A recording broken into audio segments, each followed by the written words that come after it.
Bueno, hola a todos de nuevo. Vamos a comenzar con la parte 3 del teórico de evaporadores. Tercera y última parte de este tema. Y a modo de introducción, para presentarles un poco sobre qué se va a tratar la clase de hoy, me parece que vale la pena recordar que en todo proceso industrial siempre utilizamos una cierta cantidad de recursos. Y ahí tenemos todo lo que es la materia prima, los insumos, la fuente de energía, recursos naturales como pueden ser el agua, los recursos humanos, los equipos que permiten llevar adelante los procesos industriales. Y ustedes como futuros profesionales que se van a convertir en el día de mañana, van a tener la formación, los conocimientos, además de la experiencia que vayan adquiriendo en donde se vayan desempeñando laboralmente, que les va a permitir contribuir para que esos recursos se utilicen de manera eficaz y eficiente y por supuesto también de forma sustentable y amigable con el medio ambiente. Ahora, ¿qué entendemos por eficaz y eficiente? Seguramente ustedes han escuchado esas palabras muchas veces y no sé si todos conocen la diferencia que hay entre esas dos cosas. Se es eficaz cuando los recursos son usados para asegurar que todas las transformaciones, sean físicas, químicas o biológicas, que sean necesarias para convertir la materia prima en un producto final, sean realmente llevadas a cabo. Es decir, ser eficaz implica cumplir el objetivo que tiene el proceso, que es lograr todas esas transformaciones. Ahora, uno puede ser muy eficaz, pero al mismo tiempo muy ineficiente.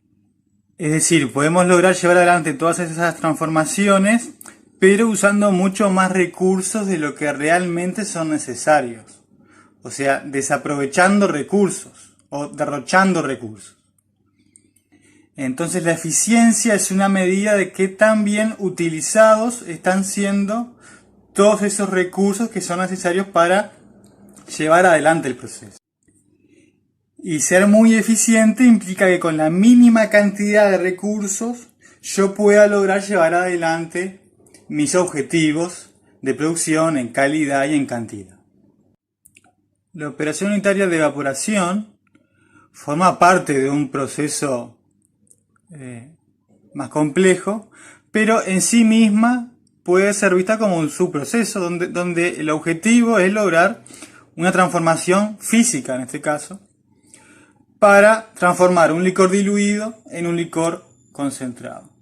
Y obviamente ese proceso utiliza recursos, utiliza energía, utiliza agua para el sistema de vacío, utiliza equipos, utiliza electricidad, va a utilizar mano de obra. Y la clase de hoy trata sobre cómo usar eficientemente esos recursos en el proceso de evaporación. Y haciendo mayor hincapié o poniendo el foco en el uso de la energía, principalmente.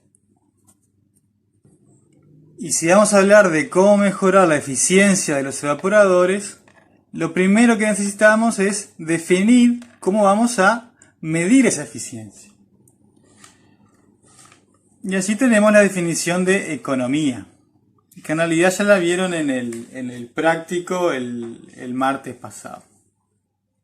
La economía se define como la cantidad de agua que logramos evaporar desde nuestro licor, y que es lo que nos va a permitir pasar de nuestro licor diluido a nuestro licor concentrado, por kilogramo de vapor de caldera que se utiliza en el sistema.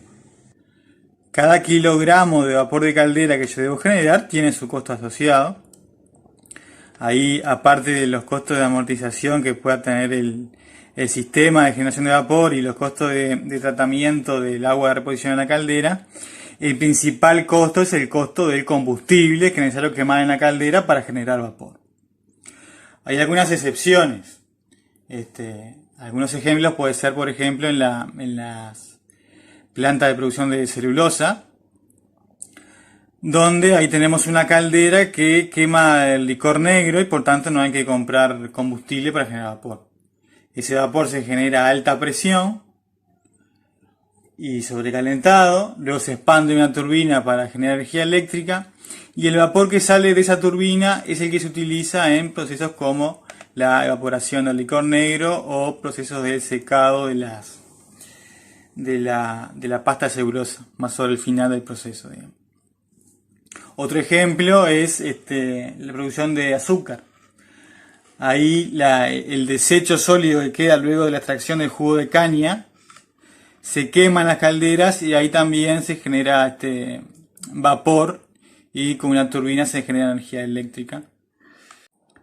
Pero bueno, aún en esos casos debemos usar la energía de manera eficiente, ni que hablar. Vamos a ver ahora cómo calculamos la economía para un evaporador de un solo efecto. Y para eso vamos a plantear el balance de energía como está acá.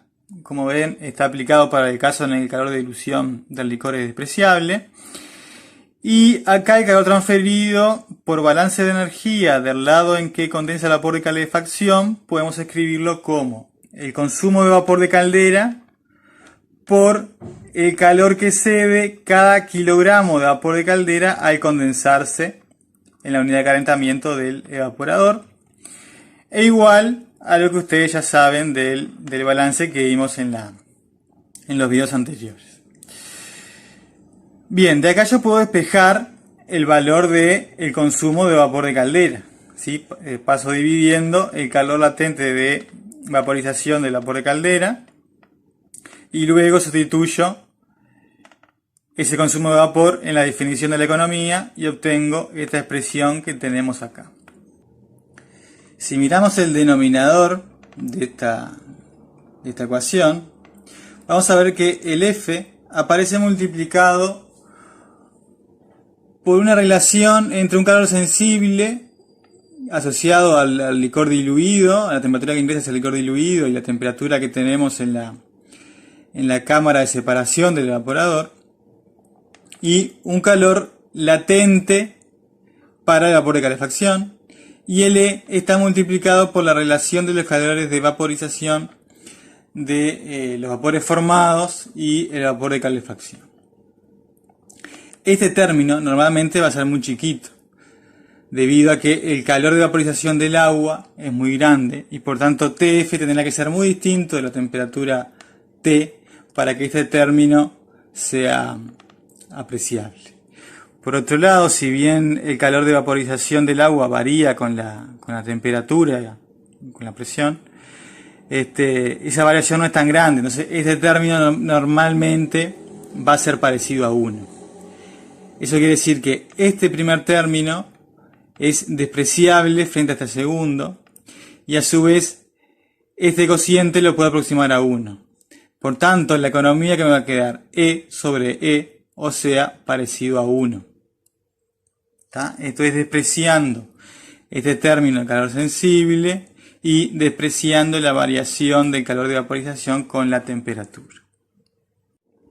Eso nos permite ver que la economía para un evaporador de un solo efecto siempre va a tener un valor bastante parecido a 1.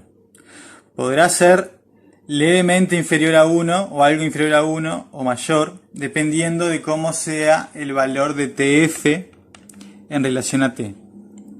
Es decir, cuando TF es menor a T, ahí vamos a tener una economía que va a ser algo menor a la unidad, porque ahí, además de aportar energía para la evaporación, necesitamos aportar energía para el calentamiento del licor que está ingresando frío al evaporador. En cambio, cuando TF sea mayor a la temperatura que tengo en la cámara de separación, que es la temperatura a la que me salen las corrientes L y E,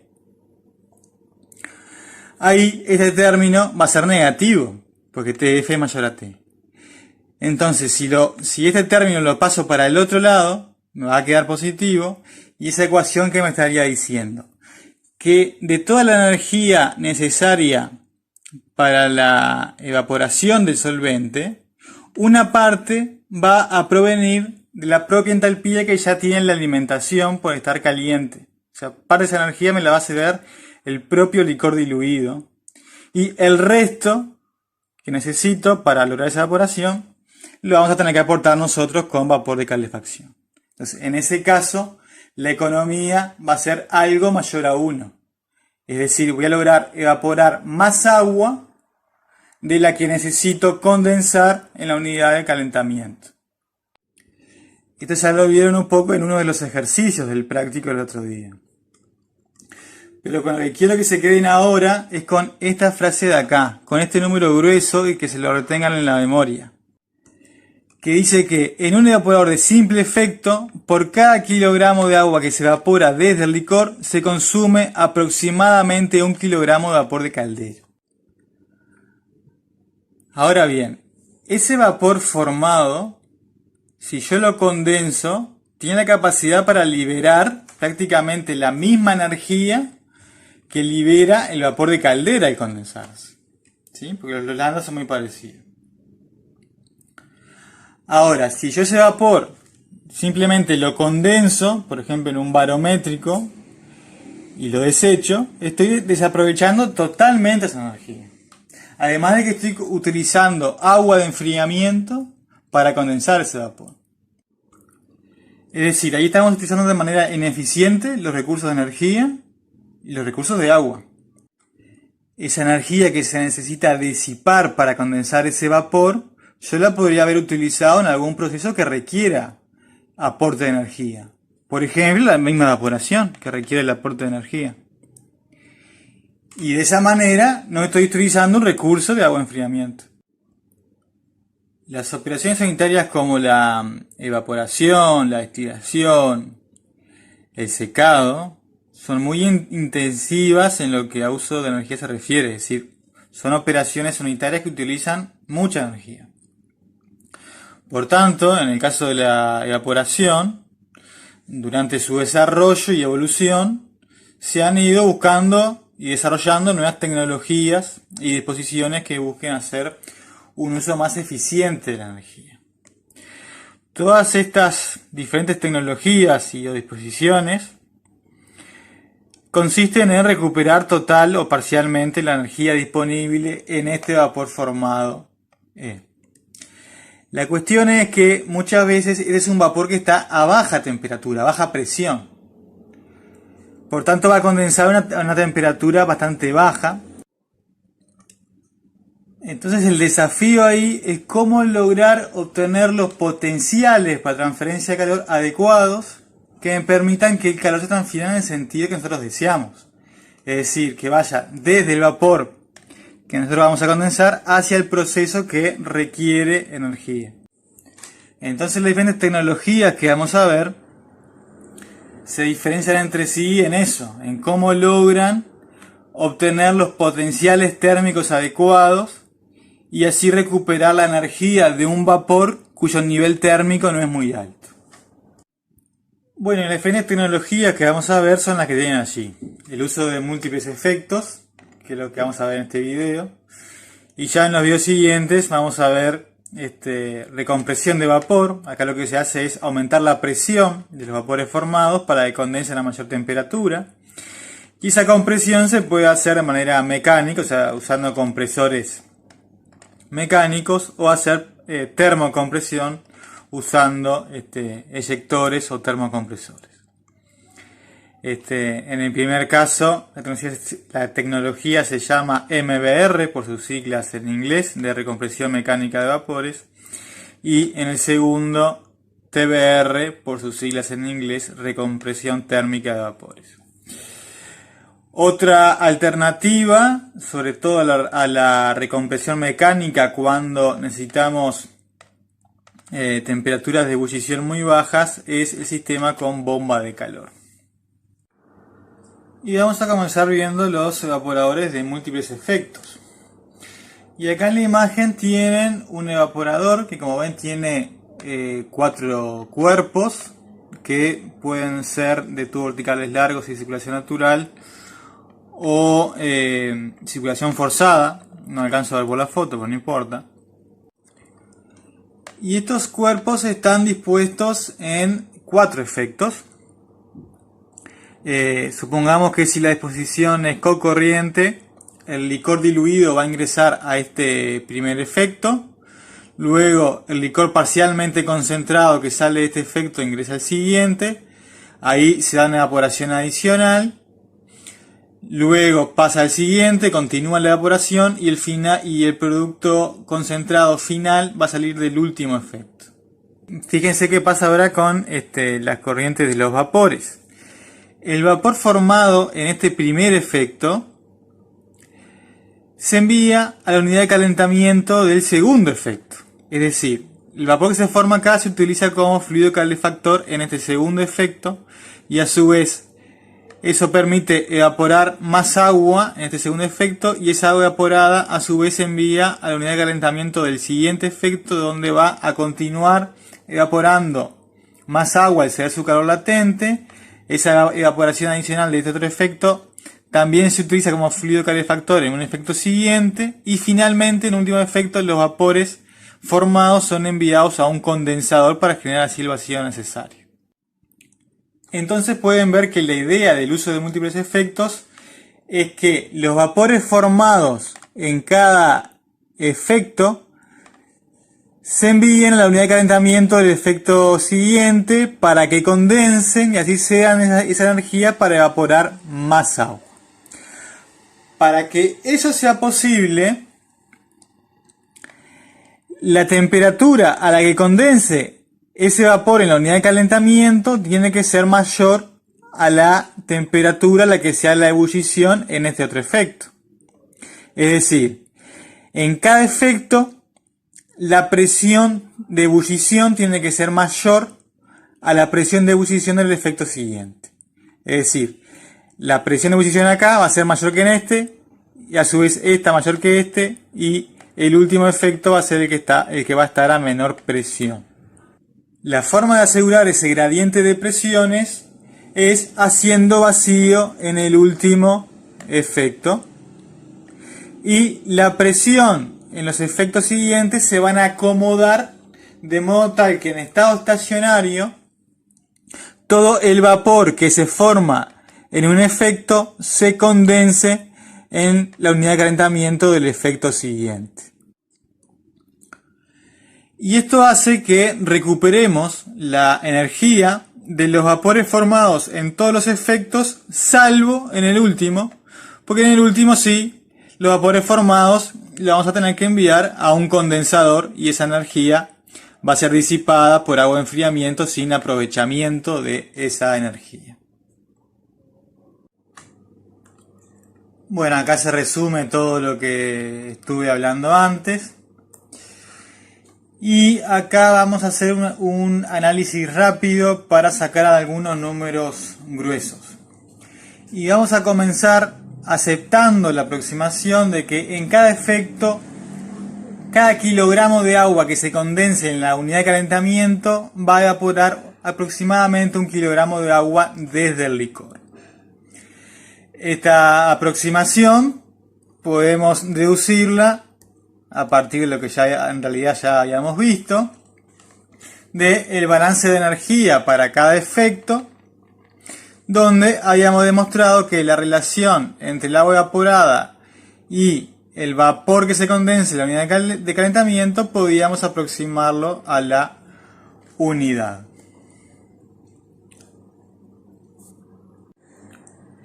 Entonces, si vamos al primer efecto, que es el que va a utilizar vapor de caldera, tenemos que el consumo de vapor de caldera en ese efecto va a ser aproximadamente igual a la cantidad de vapor que se forma en ese primer efecto.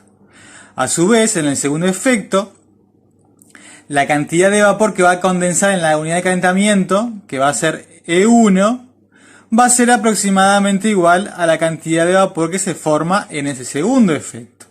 Y así sucesivamente podemos ver que todas las evaporaciones van a ser aproximadamente iguales.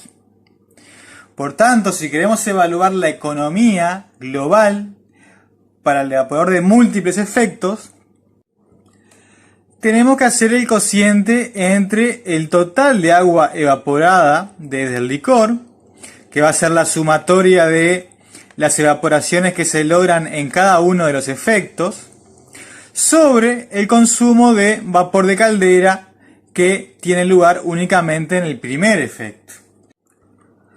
Ahora, si por esta relación de acá arriba yo veo que todos los E sub I son aproximadamente igual al consumo de vapor de caldera en el primer efecto, esta sumatoria yo la puedo escribir como N por B, es decir, el número de efectos que tengo en el sistema por el consumo de vapor de caldera en el primer efecto. Y por tanto, la economía me va a quedar aproximadamente igual a N, el número de efectos. Por tanto, en una primera estimación rápida y aproximada, podemos decir que una planta de evaporación con N efectos consume N veces menos vapor de caldera que un evaporador de simple efecto de la misma capacidad total. Es decir, va a ser N veces más eficiente. Además del ahorro en el consumo de vapor, tenemos un ahorro similar en el consumo de agua de enfriamiento. Ya que si yo esta evaporación total la hiciera en un único efecto, en el condensador barométrico o condensador de camisa y tubos, debería condensar el total de la evaporación. En cambio, en un evaporador de múltiples efectos, únicamente tenemos que condensar la evaporación del último efecto, que es solamente una fracción de la evaporación total. Eso nos permite un ahorro muy importante también en el agua de enfriamiento. Y acá me interesa que vean qué es lo que va pasando con el ahorro de vapor de caldera a medida que vamos agregando cada vez más efectos. Entonces en este ejemplo comparamos para una planta de capacidad de evaporación fija, es decir, deseamos siempre evaporar la misma cantidad de solvente desde el licor diluido, y comparamos el consumo de vapor que se tiene en una planta con N efectos con el consumo de vapor de caldera que se tiene en una planta con N más 1 efectos. O sea, cuando agregamos un efecto más. Es decir, cuando tenemos N efectos, por lo que acabamos de ver, la economía va a ser aproximadamente igual a N. Y por la definición de economía, yo puedo calcular el consumo de vapor de caldera en ese caso, que va a ser igual a la evaporación total sobre el número de efectos. Análogamente, cuando tenemos N más 1 efectos, el consumo de vapor de caldera va a ser la evaporación total sobre N más 1. Por tanto, el ahorro de consumo de vapor, que lo puedo expresar de esta manera, cuando sustituyo esta expresión de V sub N acá y acá, y esta expresión de V sub N más 1 acá, voy a llegar a esta expresión para el ahorro. ¿Y qué quiere decir esto? Que si inicialmente yo tengo un solo efecto y agrego un efecto más, entonces el ahorro que voy a obtener en el consumo de vapor de caldera va a ser del 50%. Es decir, cuando N vale 1, esto me queda un medio. Quiere decir que ahorro un 50% de vapor de caldera, es decir, el consumo bajó a la mitad. En cambio, supongan que ustedes ya tienen 9 efectos y van a agregar un efecto más. Ahí el ahorro adicional que se logra en el consumo de vapor va a ser únicamente igual a un décimo. Es decir, el nuevo consumo de vapor va a ser 90% del consumo de vapor que tenía yo con los 9 efectos.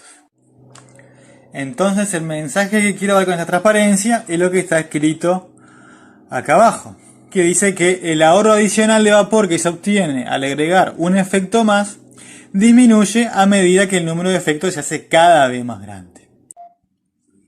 Y lo que vamos a ver ahora es cómo depende el área total que se requiere para un evaporador de múltiples efectos en función del número de efectos que se utilicen. Y para eso vamos a continuar con el ejemplo anterior, donde tenemos un proceso de evaporación donde la cantidad total de agua evaporada está definida, eso por la cantidad de licor diluido que tengamos que procesar, la concentración inicial que tenga ese licor y la concentración final que nosotros deseamos alcanzar. Además de la evaporación total, vamos a asumir que también están definidos la temperatura en la cual condensa el vapor de calefacción en el primer efecto, en la unidad de calentamiento del primer efecto, y también la presión de operación en el último efecto. Eso puede estar definido de antemano, por ejemplo, si mi licor es sensible a la temperatura, es decir, no puede ser expuesto a temperaturas demasiado altas, y eso me limita la temperatura a la que voy a poder usar el vapor de calefacción en el primer efecto. Por otro lado, la presión en el último efecto puede estar limitada por la temperatura a la que tengamos disponible el agua de enfriamiento. En las condiciones más desfavorables, en los días más cálidos del año, es de esperar una temperatura del agua de enfriamiento de unos 30 grados Celsius. Y por su parte, para lograr el vacío necesario, el primer paso, ustedes recuerdan, es la condensación del vapor que sale de ese último efecto. Y si por ejemplo eso se realiza en un condensador de camisa y tubos, para no tener un condensador con un área extremadamente grande o usar un flujo de agua exageradamente grande, necesitamos una diferencia entre la temperatura a la que va a condensar ese vapor y la temperatura a la que disponemos el agua de enfriamiento de por lo menos unos 20 grados Celsius. Eso me limita la presión y por lo tanto la temperatura de ebullición que voy a tener en el último efecto a aproximadamente unos 50 grados Celsius.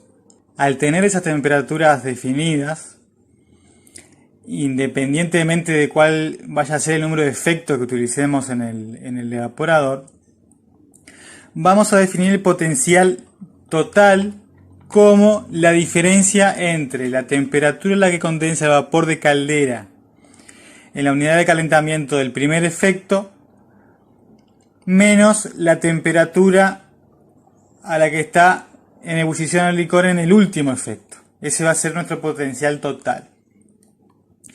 Y vamos a asumir que ese potencial total se divide en partes iguales entre todos los efectos. Es decir, vamos a elegir las áreas de cada efecto de modo tal que este potencial se divida en partes iguales para todos los efectos. Entonces el potencial de transferencia de calor en cada efecto va a ser el potencial total, tal cual lo acabo de definir, sobre el número de efectos que tenga el evaporador. Por otra parte, con las aproximaciones que ya venimos usando, cuando decimos que cada kilogramo de vapor que se condensa en la unidad de calentamiento de un efecto genera 1 kilogramo de vapor en ese mismo efecto, estamos despreciando en el balance de energía tanto el término de calor sensible asociado a la temperatura a la cual ingresa el líquido al evaporador y también la variación del calor de vaporización del agua con la presión. Por tanto, estamos diciendo que los calores transferidos en todos los efectos van a ser todos aproximadamente iguales entre sí.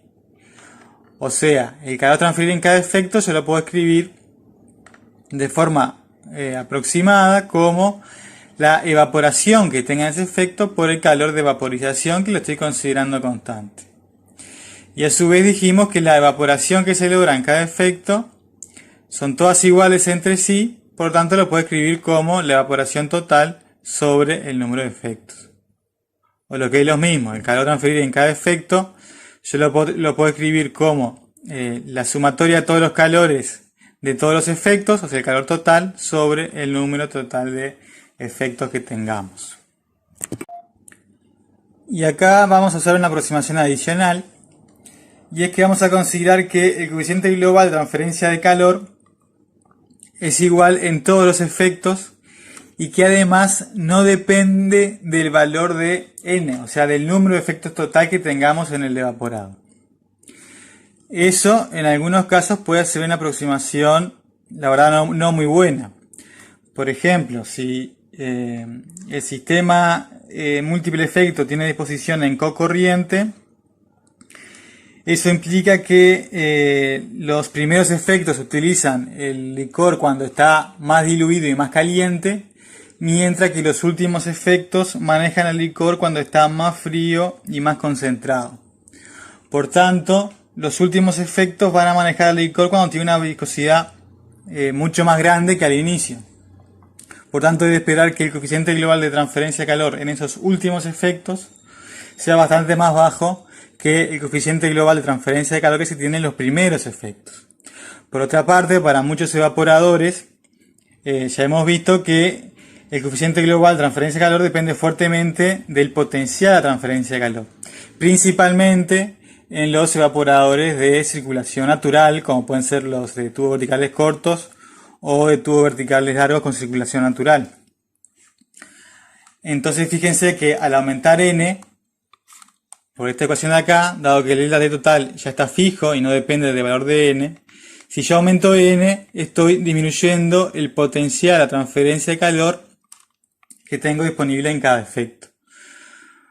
Por tanto, eso me iría bajando los coeficientes globales de transferencia de calor. Hay algunos tipos de evaporador donde el potencial a transferencia de calor no influye tanto en el valor del U. Eso es lo que pasa, por ejemplo, en los evaporadores de film descendente, que incluso pueden trabajar con potenciales muy bajos de transferencia de calor, de unos 5 grados Celsius solamente, y mantener un buen coeficiente de transferencia de calor. Eso es así porque en este tipo de evaporador el calor se transfiere desde la pared a través de la película del líquido, principalmente por mecanismos de convección y de conducción, o sea, no hay formación de burbujas ahí. Y la evaporación se da suavemente en la interfase que hay entre la película del líquido y el vapor formado.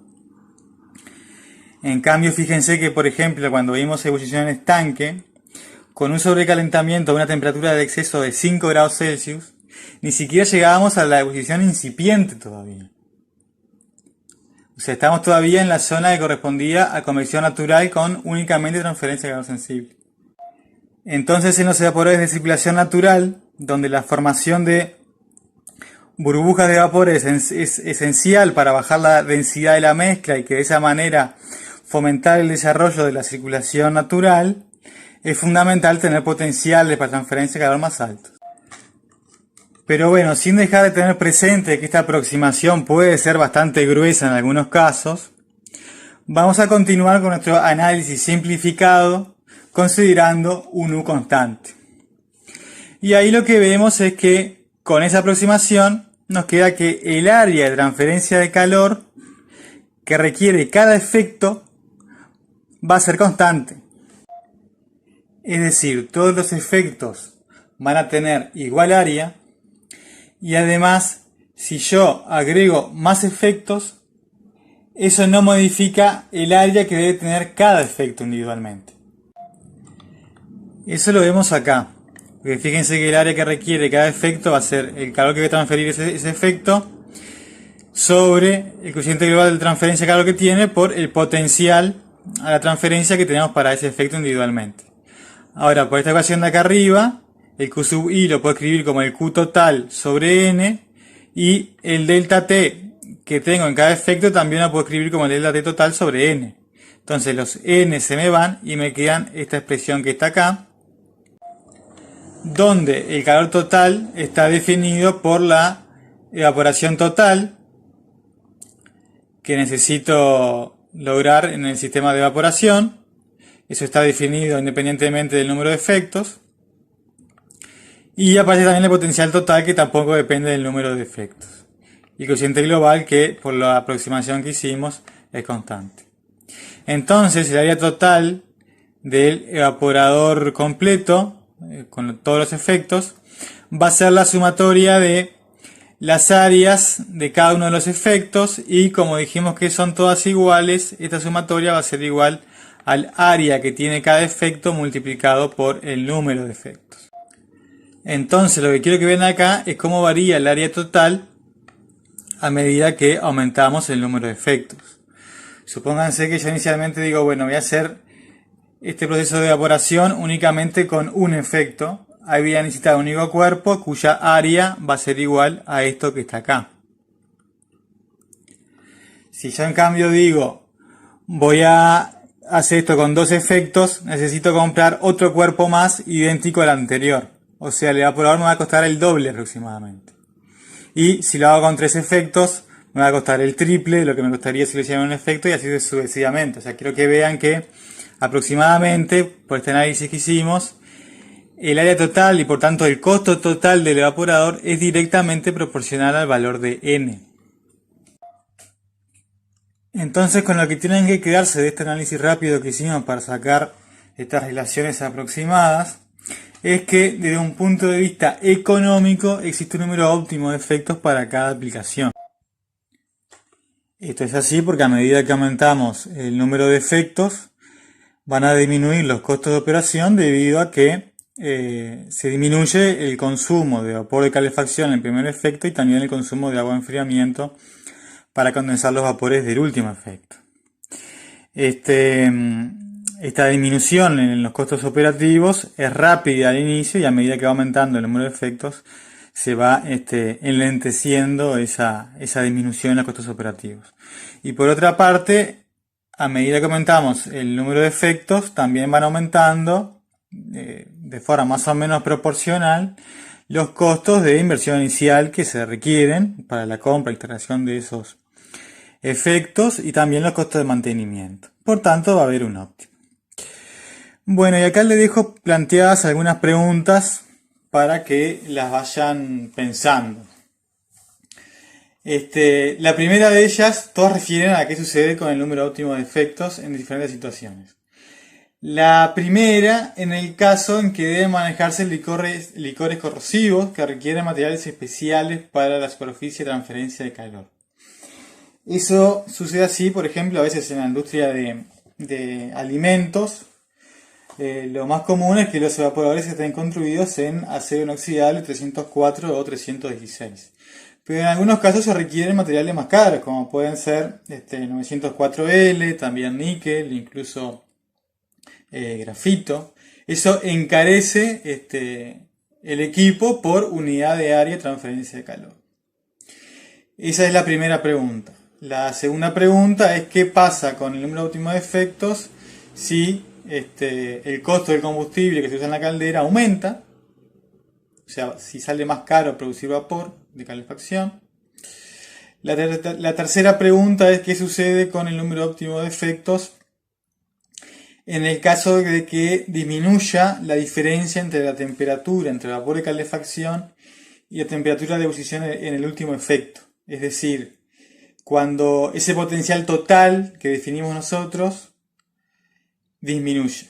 Eso puede suceder cuando trabajamos con licores que presenten alto aumento de punto de ebullición a medida que se concentran. Por ejemplo, cuando trabajamos con licores que tienen calor de dilución apreciable, como por ejemplo la soda, suelen presentar altos aumentos del punto de ebullición.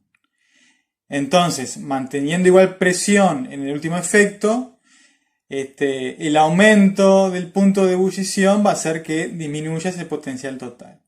Bueno, ¿qué sucede en esos casos con el número óptimo de efectos?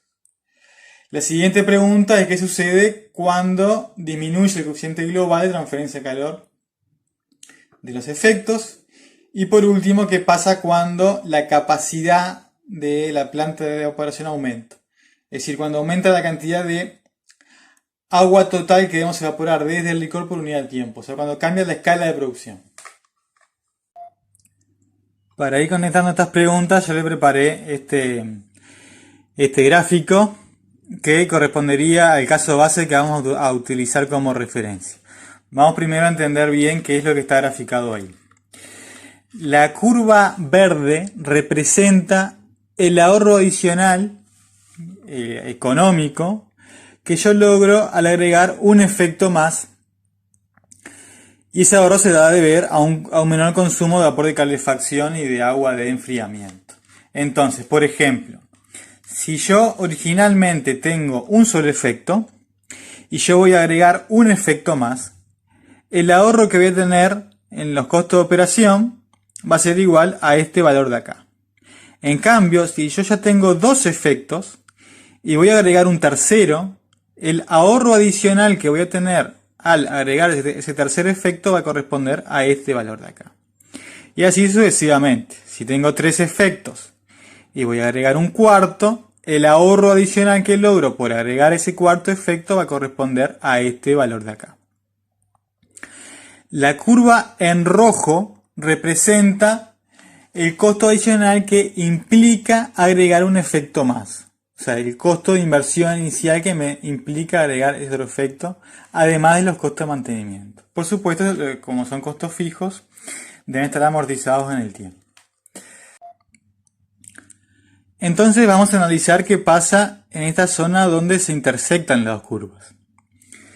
Y fíjense que si yo originalmente tengo 5 efectos y quiero ver qué pasa al agregar un efecto más, esta curva lo que me dice es que el ahorro que logro en los costos de operación por el agregado de un sexto efecto va a ser mayor que el costo adicional de inversión que me implica el agregado de ese sexto efecto.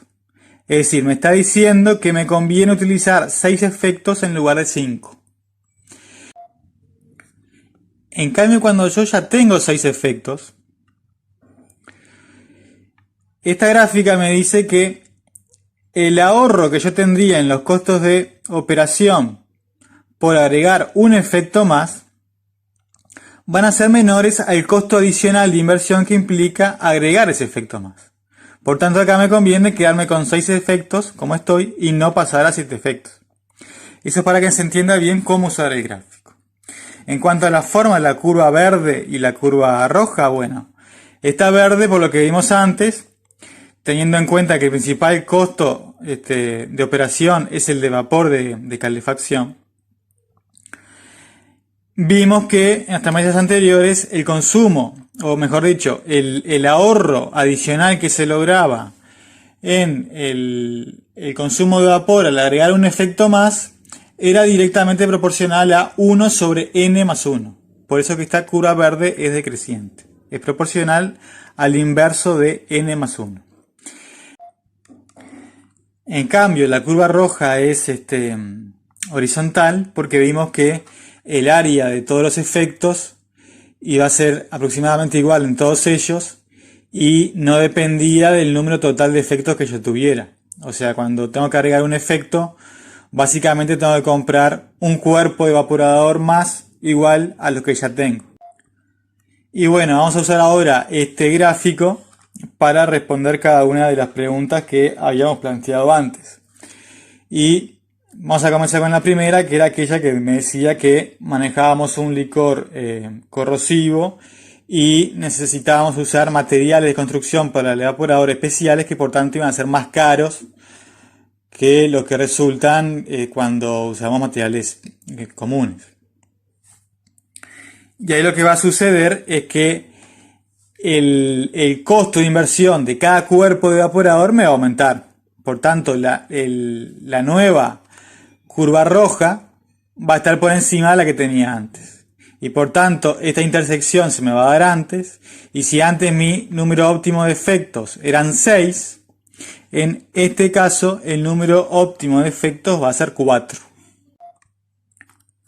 Porque ahora la gráfica me está diciendo que si tengo 3 efectos originalmente, me conviene agregar un efecto más porque la curva verde está por encima de la roja, pero cuando ya tengo 4 efectos, la curva roja horizontal pasa a estar por encima de la curva verde, entonces no me conviene seguir agregando más efectos.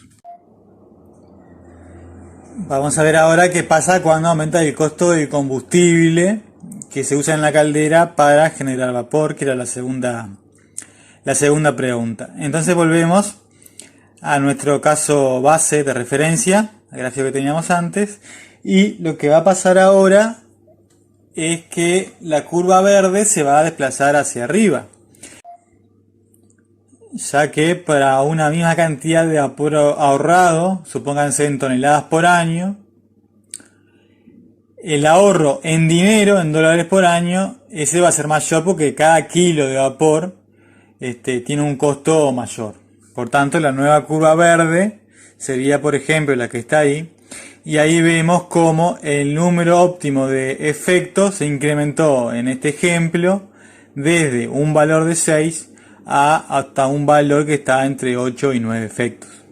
Luego, bueno, el análisis para responder las preguntas 3 y 4 es muy parecido al análisis que se hizo para responder la pregunta 1, con la diferencia de que en estos casos el incremento en el costo que implica agregar un efecto más no se debe a un aumento del precio por unidad de área de cada efecto, sino que se debe a un aumento del área requerida en cada efecto para transferir la misma cantidad de calor. Y la última pregunta refiere a cómo es afectado el número óptimo de efectos en función de la escala de producción que tenga la planta. Y acá vamos a tomar este gráfico para analizar esta situación, que ojo es un poquito diferente al anterior. Acá lo que están graficados son los costos anuales en función del número de efectos. No como antes, que era el ahorro adicional que tenía al agregar un efecto más, o el costo adicional que tenía de agregar un efecto más. ¿Me explico? O sea, la curva roja es el costo de inversión total en función del número de efectos, que es una curva creciente cuya pendiente va a ser igual al área que tiene cada efecto por el costo por unidad de área que va a tener cada efecto. La curva verde son los costos de operación debido al consumo de vapor de caldera y de agua de enfriamiento, que va descendiendo a medida que aumentamos el número de efectos. Y la curva negra es el costo total, es decir, la suma de la curva roja más la curva verde. El mínimo de la curva negra es el que me da el número óptimo de efectos. Y en un primer análisis podemos ver que al cambiar la escala de producción, esta curva verde va a aumentar proporcionalmente con ese cambio de escala. Y si fuese cierto que el costo de cada efecto fuese directamente proporcional a su área, es decir, si yo tengo que duplicar el área de cada efecto por un tema de cambio de escala de producción, cada efecto me va a costar el doble de lo que me costaba antes. En ese caso, la curva roja también aumentaría proporcionalmente con la escala de producción. Y el gráfico que obtendría sería exactamente igual al que tenía antes, o sea, cuando aumento la escala de producción. Únicamente lo que cambia es la escala del eje de las ordenadas.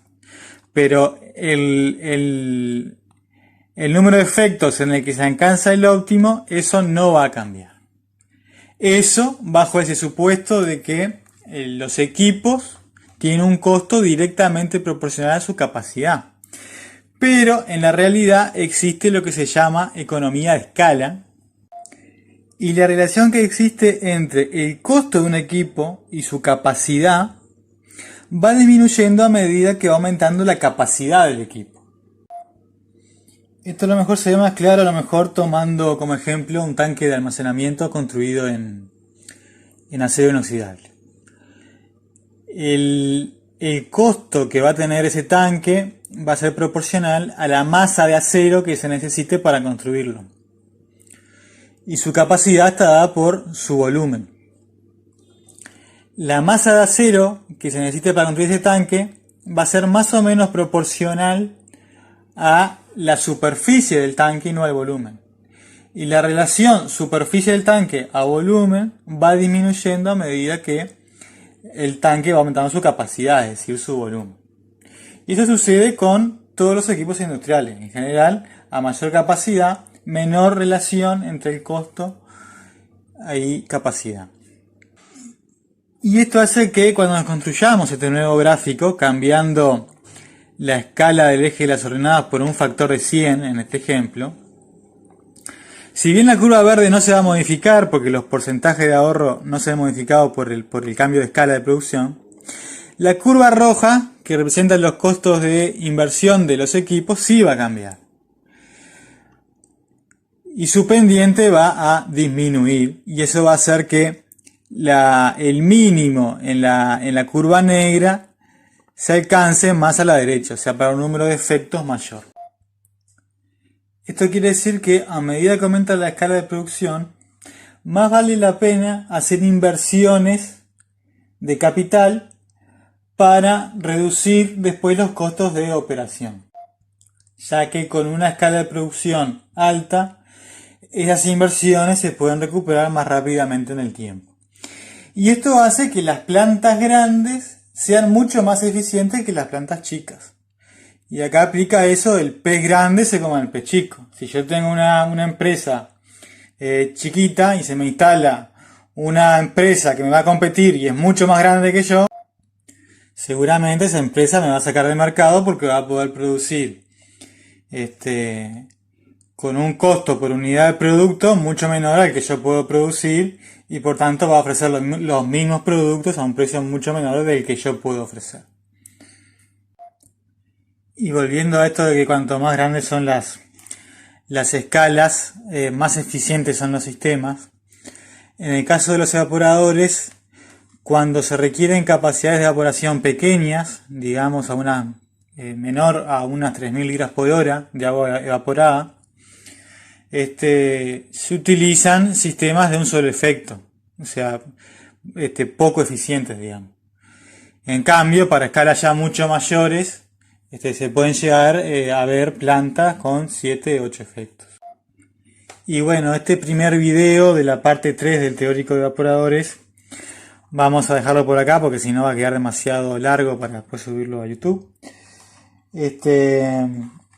Les recomiendo, eso sí, que continúen leyendo las transparencias que están subidas al teórico. Y por supuesto que cualquier duda que tengan, por favor, consulten todo lo que haga falta por el foro de EVA. Y bueno, hasta el próximo video. Hasta luego.